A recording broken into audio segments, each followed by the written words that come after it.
article. Here's another one. Marines admit security force to operate inside U.S.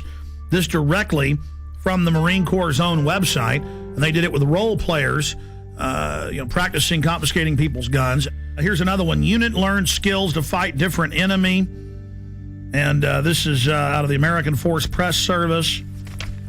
See, this is all part of acclimation. And then in a four-state area in the Midwest a few months ago, there was a report about the Army suddenly locking down parts of cities and then the disgraced Governor Blagojevich announced about 5 months ago, before he had that big scandal, and we played the newscast here where he said we're going to have the Army go door to door confiscating guns in Illinois.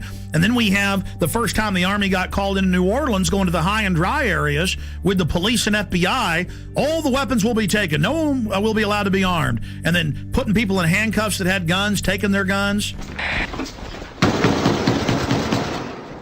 Today in New Orleans, they got a lot tougher on the holdouts. Police department at your home! Not only the flooded areas, but New Orleans' driest and wealthiest neighborhoods, too. Police department! The police and National Guard going street by street, house to house. We need to make sure, too, that whenever we knock on doors, people refuse to leave. We need to make note, call it in. They say there are no orders to use force, just strong persuasion, sometimes entering open houses with guns drawn, and instructions to disarm anyone inside. You say guns will be taken? No one will be able to be armed. We will take all weapons. That happened today in this wealthy neighborhood where homeowners had armed themselves to protect their mansions. Residents were handcuffed on the ground. In the end, police took their weapons but let them stay in their homes. They were a little bit threatened because our weapons were bigger than their weapons. For many of the police and guard troops, it is an uncomfortable job to do this in an American city. This guard unit occupied a church, using it as a base camp. They had to leave a note because they could not get hold of the pastor to get permission. It is surreal. Yeah, you never expect to do this in your own country. Chris Montgomery says he'd rather be in Iraq than patrolling American neighborhoods. Walking up and down these streets, you don't want to think about the stuff that you're gonna have to do if somebody pops around the corner. Be shooting American. Yeah. I mean, that's on record. That happened. This is what they're training for. This is what they do the first chance they get. Stop living in denial. Attention, attention, attention. American forces are here to help. Remain calm. We will not tolerate civil disobedience.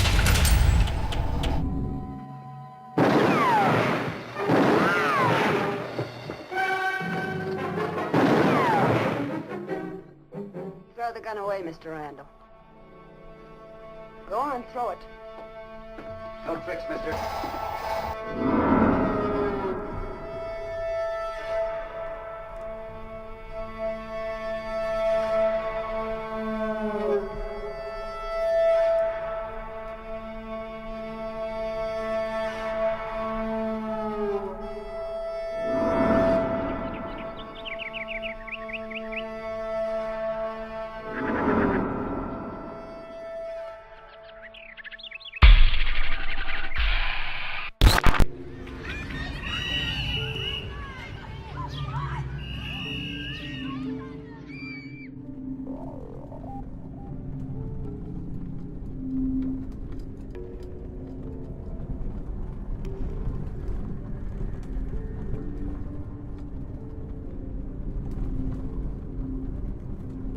This is the poorest county in Montana, and the $27 million prison has turned into a white elephant.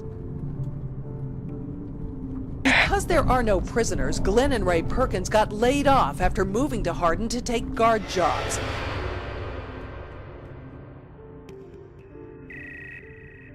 When I went to the door, there were two cops standing with their hands on their guns. I've lived in the same town for 26 years. We got 90 and 94 sitting right over here where they intersect, which is a perfect place for a checkpoint. I noticed that they got these mobile checkpoint stations. There's a lot of secrecy going on. I'm concerned about the legitimacy of who they are. Nothing is square in this whole deal.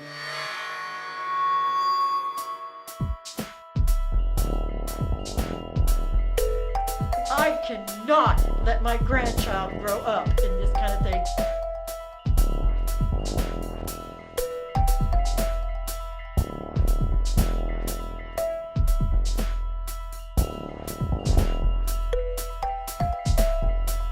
and its main focus is to bring prisoners and jobs to Hardin. We've got a beautiful, beautiful facility here. Becky, it's time to get straight with us now. We need to know these things. I think the people of Hardin need to know this.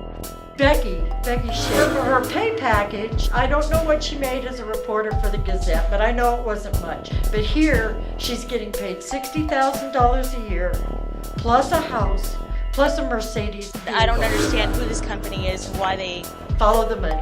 Where were they 2 years ago? Follow the money. That's all I have to say. Where were they before the ground broke? Follow the money. And its main focus is to bring prisoners and jobs to Hardin. Think it's mysterious at all? It probably is to those that don't know what's going on. Carrie Smith is the wife of Two Rivers Authority Executive Director Greg Smith, who was recently placed on administrative leave. Well, members of the American Police Force showed up in Hardin yesterday, driving vehicles with Hardin Police written on them. As Color 8's Nick Law reports, it created quite a stir, especially because Hardin doesn't have a city police department. This was the talk of the town in Hardin on Thursday. Mercedes decked out in the City of Hardin Police Department decals and driven by American Police Force members. Two Rivers Authority officials say having APF patrol the streets was never part of their agenda.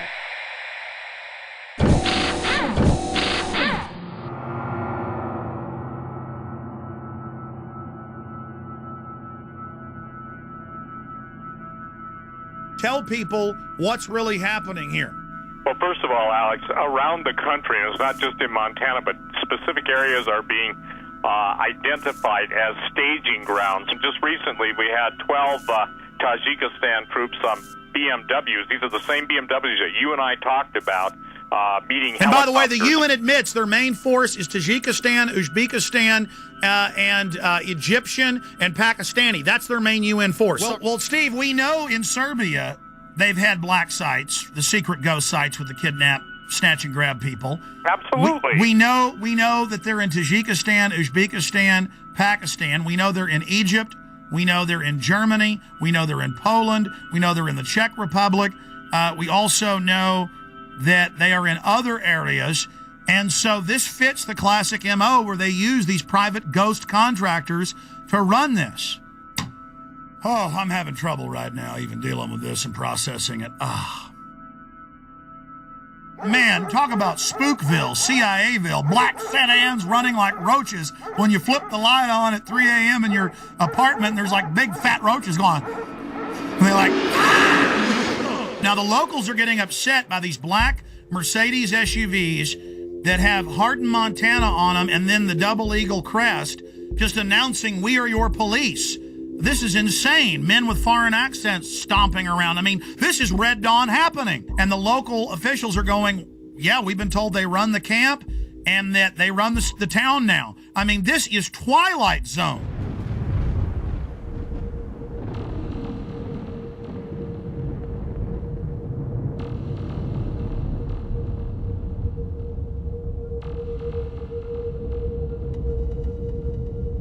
We're going to go to phone calls here in just a moment. Let's talk to Diane in Montana. Diane in Montana, where this is going on. But as Steve said, it's happening everywhere. Diane, what's your info? Okay, September 9th, we had a small incident where there was a bunch of SUVs, black Hummers, you name it. It was all there. They even brought a helicopter in. It was 4 miles from my home. So when we went to check it out, they were all over climbing the mountains in camo, dressed up. They were armed, and they said they were just doing a training exercise. Called the sheriff's office, and we got the same story. It's just FBI training, but it was FEMA, right in Superior. And we're probably about maybe 4,000 population. What did the locals think, and how many FBI FEMA troops were there? Okay, there were 6 vehicles when my husband went right by them. He called back and said, lockdown. I don't know what's going on, if there's escaped prisoners or what. Same time, helicopter came through, right overhead. Called his secretary who was coming in on I-90, told her to check that area out and look at it, and that's when she saw all the camo guys all over the mountainside just crawling up. Asked around town, people didn't think anything about it.